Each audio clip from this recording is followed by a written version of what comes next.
Welcome back. Over the last 2 days, our practice forum has focused on how investing in sustainability investments can drive better financial performance. That is why we are so pleased to introduce our final speaker, Luka Mucic, who serves on the executive board and as chief financial officer of SAP SE.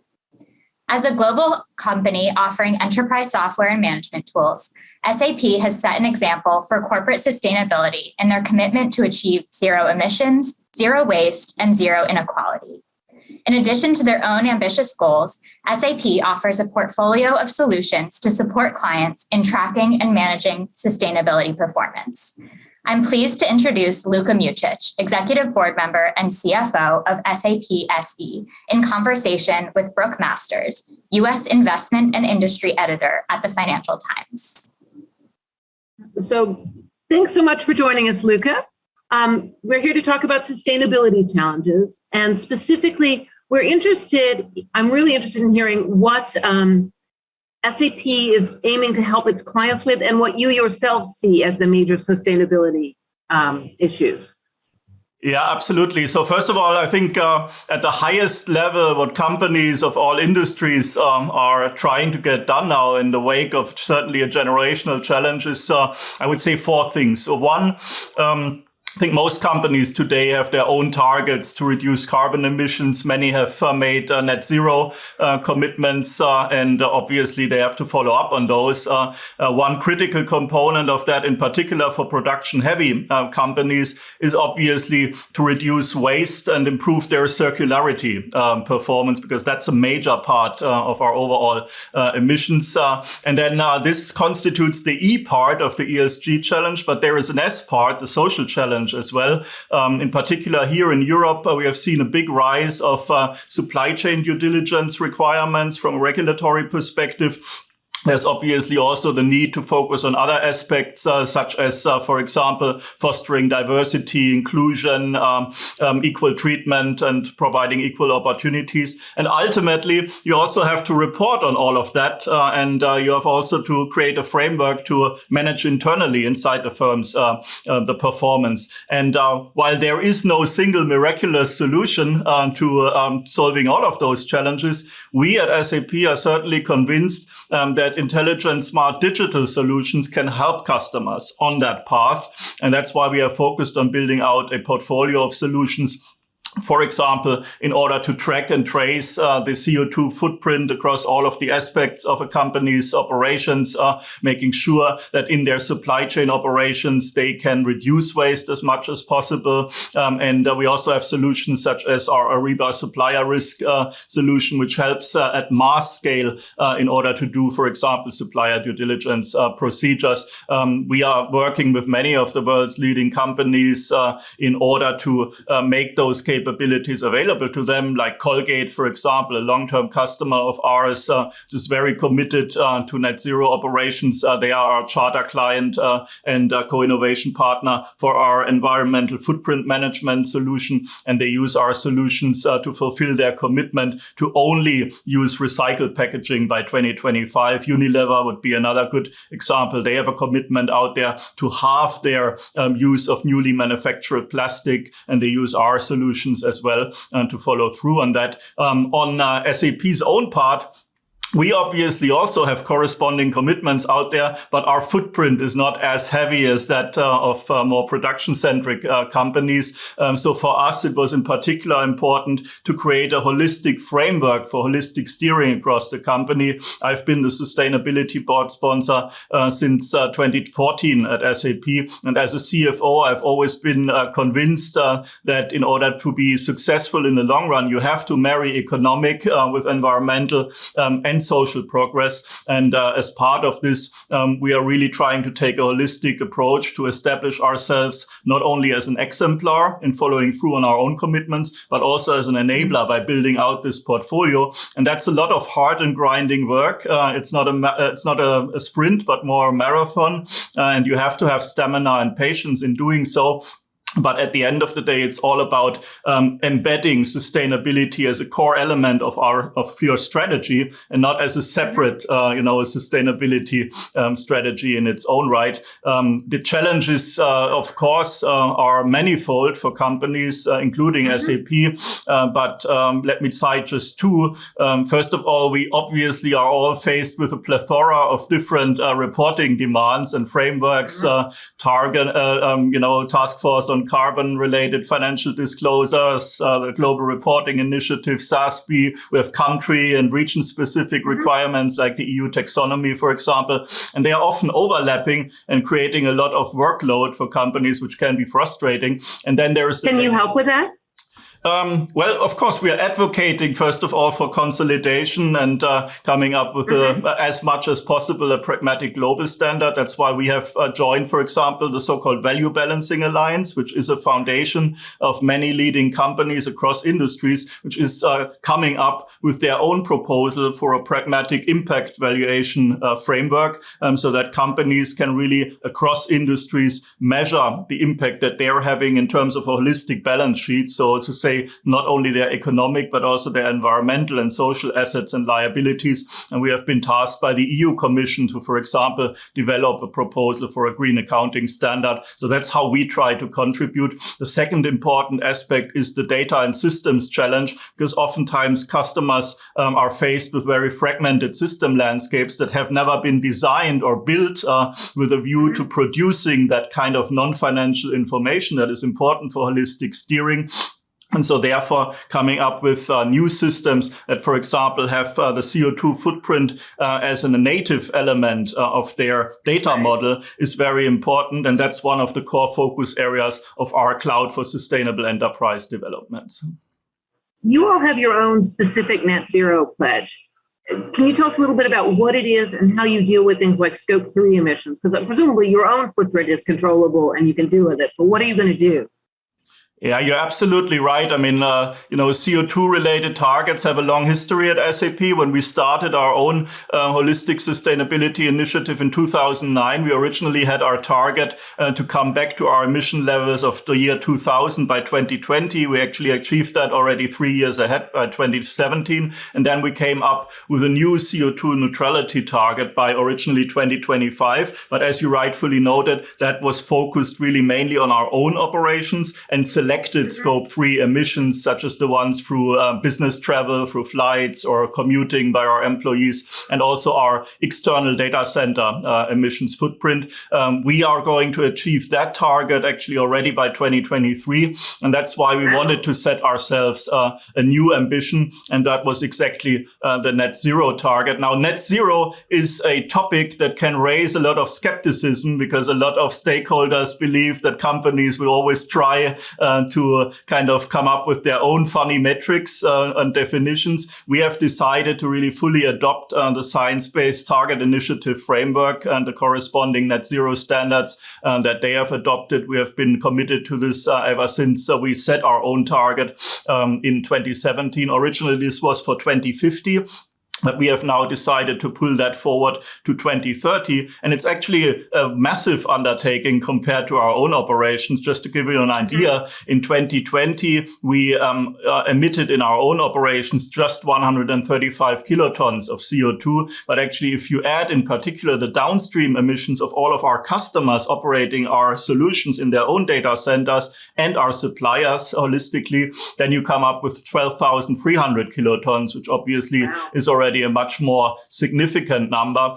So we're very focused on a number of key angles in order to tackle this net zero commitment. One is obviously to help our customers transform their solutions more and more into our own cloud, because our own cloud is since 2014 fully powered by green energy, and therefore we can actually cut that emission level down immediately.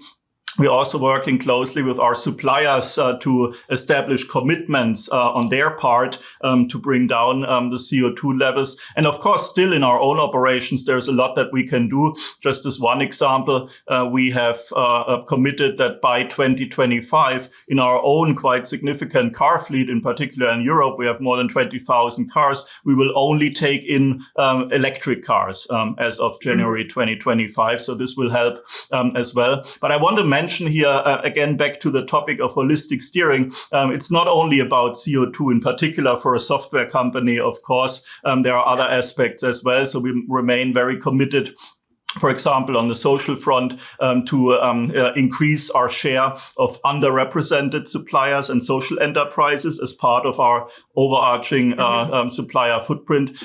We have an initiative going on which is called 5 and 5 by 25, which means that we want to, buy 5% each of our addressable spend through underrepresented suppliers and social enterprises. And of course, also our diversity targets remain very important to us, such as, for example, by the end of the year, moving to 30% women in management across SAP.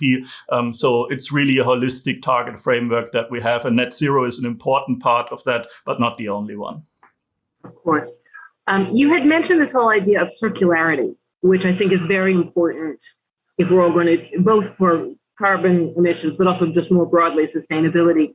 Can you walk us through about how you help your clients do circularity? Yeah, this is a super important topic. Just to put it into perspective, me being a numbers guy, it was actually frightening for me to understand that actually society is consuming over 100 billion tons of material each year, and almost entirely this is actually wasted after use. So only 9% of that material is actually being recycled, and this is having a massive impact on the environment. It actually represents 45% of the total emissions levels that we have across the planet, and 90% of biodiversity loss. So those staggering numbers obviously mean that enterprises are a big part of the problem, but at the same time, they can also be a significant part of the solution. And I think that has a carrot and a stick flavor to it. The stick flavor is obviously that regulation is being tightened, that extended producer responsibility regulation is increasing. And of course, consumers with their preferences are also making powerful choices that lead companies to be more focused on this.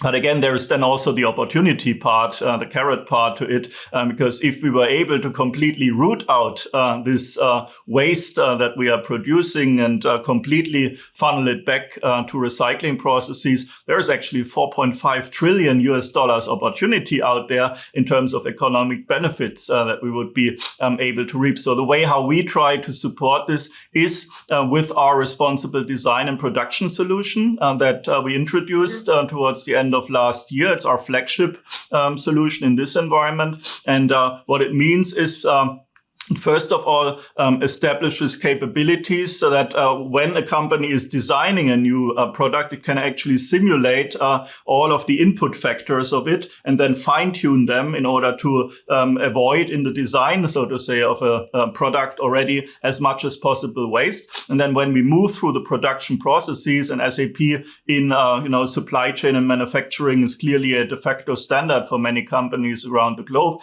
the solution actually allows the customers to track at a very fine granular detail the material flows to again then have targeted interventions in place to as much as possible minimize any idle waste.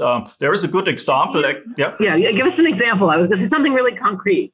Yeah, absolutely. And of course, it comes in different flavors, but let me give you an example from the textile industry. It's about a company that is called Queen of Raw. And the challenge that they are trying to tackle is also a quite amazing one for me, because today around 120 billion of excess fabric sits in warehouses that will actually never be used in terms of producing actual clothing. In fact, 87% of the fiber input used for clothing never makes it into what we wear, but is actually ending up being burned or being used to landfill or whatever else.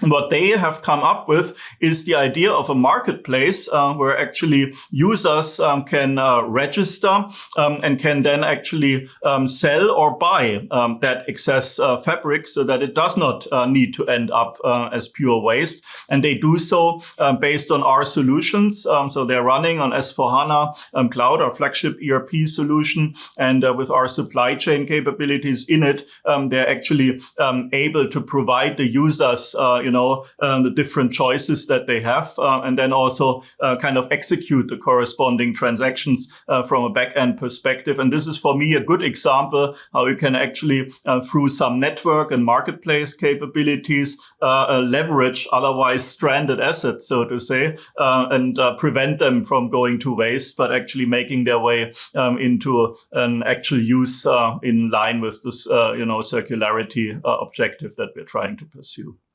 That fits in this idea that you say that there doesn't have to be a choice between sustainability and profits. And so here, for example, sustainability might actually lead to more money. Are there other examples of where you create financial value out of sustainability efforts rather than just extra costs?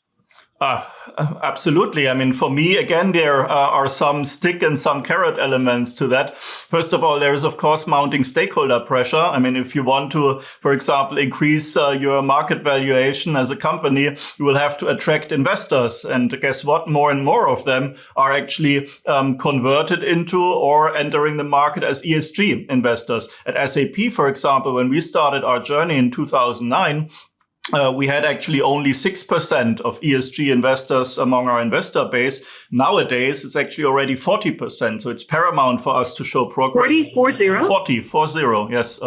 So it's paramount for us to make progress here so that we remain attractive. Then, of course, for us in our very talent-driven industry, the whole issue of being attractive as an employer is a very important consideration. If you can bring down your cost of talent acquisition and retain people who all want to not only have a job for a living, but actually be purpose-driven more and more, then I think having a clear embraced sustainability agenda will help you in this respect to create, bonding with your employees as well. And actually more than 90% of our employees per our employee service tell us that this is very significant to them and is a critical element of why they feel connected to SAP as an employer. Then, of course, there is all of the regulatory pressure and, it's not fun to, for example, have to disclose as part of the EU taxonomy that you have only taxonomy non-eligible revenues or investments. You don't want to be in this spot because it will increase over time your cost of financing, as also financial service institutions will more and more gravitate in terms of the conditions that they can offer towards those companies that are considered to be in the good camp, so to say, in this respect. But of course, there is also additional opportunity in all of this. And that opportunity really comes in two flavors. Of course, the opportunity cost of waiting out and not acting now, it's significantly higher. There are different predictions. I always like to stay with the ones that have decades of experience in sizing up risks. So the insurers in Swiss Re, for example, is telling us that by the mid of the century, close to 20% of GDP might be lost due to the negative impacts of climate change and other negative factors coming from our non-circular economy today. And the cost actually to tackle it and make sure that we remain within the Paris contract boundaries is far less. It's less than a third of this. And on top of this, you can differentiate as a company. I will give you a non-SAP example. I'm serving on the supervisory board of Heidelberg Cement, one of the world's largest cement companies. They are actually having a massive transformation challenge because cement is actually one of the most CO2 heavy products that you will find in the world, probably next to aluminium or something like that. And for them, as they are selling a commodity product that obviously will get more and more expensive due to the increasing cost of carbon credits, actually, if they are able through science, through technology, through R&D efforts to bring down the footprint significantly, it can immediately increase their competitiveness in the market and make sure that they gain market share. And that's why it's just just worth the investment, absolutely. And it will result in a business case, I think, across various dimensions, as just discussed. But doesn't that assume that there will be a requirement for carbon credits? Because it's not clear that, if you're selling into China or something, it's not clear to me that they're going to be doing that. So how do companies approach that trade-off? Yeah, you're making a good point, but I think at the end of the day, there are enough markets in the world where that trend is clearly starting to take shape. For example, in the EU, of course, there is an established system, and the CO2 credit prices will definitely trend up. And on top of this, I think we will see legislation that will establish kind of a carbon import taxation, so to say, on products from other geographies into the EU to just create a level playing field. And once that is happening, I don't think that anyone, whether China or the US or other markets, can just completely neglect the opportunity that exists in the EU. So I think there will be increased convergence in this respect. And of course, you're right. I mean, this is a investment decision by companies where you have to take a long-term approach to it. Not only in terms of being clear about the long-term return on the investment by preventing the opportunity costs and seeing the competitive advantages that I think over time will just increase in importance, but also by taking a long-term change management approach to your own internal operations. As I said, I mean, we've been on a long journey since 2009. We have just released our 10th integrated report where we're really showing the performance across all of the three pillars, the economic, the environmental and social performance. But of course, also for us, it took time and a lot of attention to make sure that our focus on sustainability is really permeating through our corporate strategy. For example, we have now since a while a so-called winning plan for our portfolio in place that is monthly inspected by the entire executive board, where we are taking a look at the progress of our different product initiatives in order to serve the market with increasingly effective sustainability related products. Of course, we've had for a long time also that embedded focus on our own improvements in our own operations. And you need to make sure that this is actually felt and that the responsibility is felt across the company. That's not only a top-down thing that the board cares about, but the operations are left alone, so to say, with it. And that's what we have been focused on a lot, to create this responsibility and accountability across the board. How do you do that? I mean, I think change management is one of the hardest parts of running something. Is getting the board can think it's the greatest idea since sliced bread, but how do you get the line manager down at the middle to actually buy in? What has been successful? You've been doing it for 10 years now. So what's worked? Two things. First of all, a clear governance. So when we started out in 2009, we also had a central approach to sustainability. And I think that was the right one to get started for a couple of years. But when I took over in 2014 from Jim Hagemann-Snabe, our co-CEO, who had been responsible for sustainability before, I actually decided that we need to make this a federated approach. So we have now clear sustainability leaders in all of the lines of business of SAP. They all come together as part of a sustainability council that I'm chairing essentially together with our chief sustainability officer. And we are assigning clear objectives to all of the lines of business. And those are not kind of, objectives that come from aspects that are not core to the operations, but we actually try to identify sustainability objectives within their core responsibilities. For example, in the engineering process, how do you design products so that their energy emission levels are minimized? This helps your total cost of operation as well in a cloud business, but of course it's also good for the environment. And there are many more examples. So that's the first thing. And the second one, I'm sure you will forgive me for saying this, but it's also a good old-fashioned management steering that has to start with setting objectives all across the company and then measuring as well. This is sometimes easier said than done, but we have worked hard, for example, to create a sustainability dashboard across all of the aspects of our operations, which tracks the corresponding performance, puts it into perspective, not only with targets, but also peer comparisons. It was actually quite interesting to see what kind of gamification can you get going. For example, all of our employees can see the performance of their locations in terms of energy emissions, use of material, like how much do they print at the location or whatever else. And then they can compare it, for example, the Austrians with the Swiss folks and vice versa. And with that, actually, you create some type of internal competition as well. And at the end of the day, you also have to be willing to put this into the core incentives. For example, the board of SAP is measured around non-financial objectives as well. And they constitute a portion of our annual bonus plans.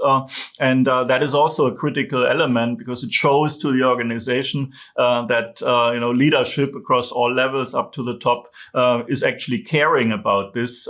And that's something that in particular in Europe is becoming more and more regular, so to say. And in some companies, like at Heidelberg Cement, for example, it's actually, there is a target that applies to all of the operations. Nobody can get their full bonus payout unless they're also hitting their CO2 reduction targets for the year. And that's a very powerful statement that you're making, because at the end of the day, incentives for better or worse often drive behavior as well. Money talks. Do you think, as you look back, are there mistakes that you made that other companies can avoid? I mean, because as I said, you guys got in on this early. Were there some things that didn't work as well that you would advise people not to do? Yeah. Well, first of all, I think in the first 5 years of our initiative, I think we had a dedicated sustainability strategy. And originally, we also reported on our performance until 2012 from a sustainability perspective, separate from, for example, our annual report. We then decided to bring this together back to that thought that you cannot really fully succeed in permeating a focus on sustainability in your operations unless you actually have a sustainable corporate strategy and not a corporate sustainability strategy. So that was certainly something that in the first years we had to learn to a good extent.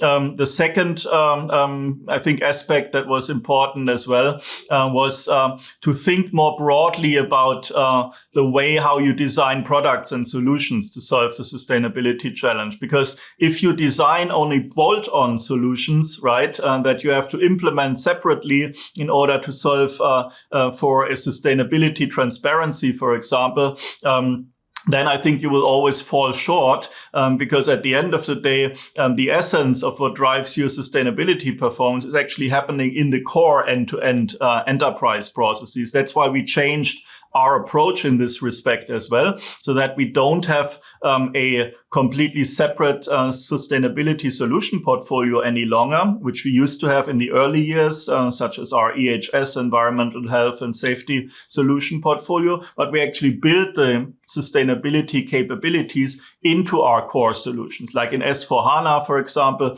we have now the CO2 footprint as a core element of the data model, right? And all of those solutions that I've outlined before, they actually can be consumed from within our core enterprise resource planning suite. And that makes it easier to implement processes that are scalable and are not kind of an afterthought. So those are two of the considerations.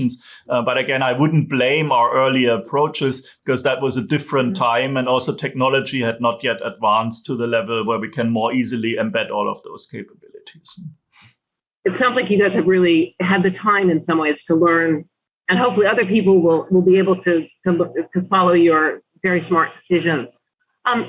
My hope is actually that it will take for many of them not quite as long as it took for us, because the sense of urgency, I think, is a different one now. And at the same time, there are already front runners out there that I think have developed some tried and tested approaches that others can adopt. But at the end of the day, those three basic things, right? Having an embedded strategy, having the management commitment through all of the ranks of the company, and having a holistic steering approach backed by metrics, backed by objectives. I would say that's the 101 that should be put in place immediately. Absolutely. I mean, some of this stuff, unfortunately, is expensive and it's not easy to ship. You know, do you have advice that you guys both use internally and with your clients on how do you convince people that, you know, even though it is going to hit profits now, you have to do it later? Yeah, look, I can only talk out of my own experience, and we are tracking since many years our what we call cumulative cost avoidance from establishing our sustainability programs. We took the year 2000 as a baseline, basically. Of course, SAP was a much smaller company then, but we knew our kind of unit costs from an energy perspective and many other aspects, and we're calculating how essentially our different sustainability focus and improvement programs have actually contributed to cost avoidance. And it's actually quite significant. So in the last 3 years, we have actually been saving close to 750 million euros. And actually, the effect is amplified over time. So more than 50% of that amount was actually generated in the last year alone. 2020 was a little bit an anomaly in that respect, because that was the first year of the pandemic where everybody was working remotely. And therefore, of course, our energy emission levels went dramatically down as well. That's why in 2020 we didn't have such a significant benefit from all of those programs. But last year it was already back to the normal trajectory, and this will be further amplified as we move forward. So that's just a proof point that I can mention. And of course, the other ones that we discussed before hold true as well. Just to look at the opportunity cost. And at the end of the day, I'm convinced that companies should not look at a long-term future to be clear about the impact that a focus on sustainability can have already now, because at the end of the day, the differentiation that comes from it is already happening today. I think there is clear also scientific proof that companies that do better at the sustainability front, all else being equal, with the same product capabilities, with the same financial performance, they are actually viewed more favorably. So from that perspective, I think there shouldn't be a trade-off in the decision. It's always a significant aspect of competitiveness that you can actually activate by having a strong focus on it. Well, that's such an optimistic view. I hope you're right, I have to say. I think you've had an awful lot of interesting observations as a company that's been thinking about this and helping other companies do it. Do you have other sort of a final word of advice, for a company that perhaps is not as far along as SAP, but what can you do now? What is realistic, and what's the best thing to do right now? Yeah, look, I mean, the good news is that actually you can find, I'm convinced, a lot of nuggets where you can pragmatically make an impact within your core business right away. I think it has to start with just having an end-to-end view of how you actually produce value and how elements of good environmental and good social practices can actually amplify that value creation. And when you do that, you will come up with key prioritized areas where you can double down on. I would also strongly recommend to not try to boil the ocean and focus your efforts on a lot of areas where perhaps the, so to say, bang for the buck from both an external sustainability benefit, but also the internal benefit is not as high. And the closer you get to your core business operations, it tends to be much bigger from an impact perspective. So identifying those key prioritized areas on which to double down, I think is important. Second, put your best people behind this. I think if you want to really make an impact, this should not be kind of a one out of many initiative that you assign with some fractional capacities. You should really look for your smartest brains and then fully dedicate them to this matter. Then I think you can make progress relatively fast. And third, think about the connectedness that you will need. So think about a pragmatic target and objective framework for the company, assign ownership from a management perspective to this, and then get started, essentially. I think this is key. It's, of course, a marathon, as I said, but it must not be rocket science, in particular, when you have a clear understanding of how your core value creation actually correlates, for example, with the circularity challenge, or how it can be relevant in order to tackle CO2 challenges for your respective end customers. That's very wise advice, and I'm sure our viewers and participants will be really happy to hear from you. Because this is such good advice. I hope everyone takes it, because it would be very good for all of us and the world. Thank you so much, Luka, for your time. This has been really, really interesting. You're welcome. It was my pleasure. Thank you. Thanks so much. Thank you, Luka and Brooke, for that fascinating conversation. To meaningfully embed sustainability into business practices, we need support from financial leaders, and we thank Luka for being a champion. What a great way to end our program. A very special thank you again to our sponsors, Glenmead, Invest Industrial, JLL, SAP, and to our media partner, Harvard Business Review. Thank you to our speakers and moderators who bring their expertise to our stage. Thank you to all of our participants for your thoughtful questions and engagement. Thank you to the NYU Stern CSB staff for your tireless work on this important research that informs our program and attracts this fantastic audience year after year. It's inspiring to see over 1,200 attendees join more than 10 different sessions, each touching on a different facet of sustainability, but all aligned in our mission of creating a better world through better business.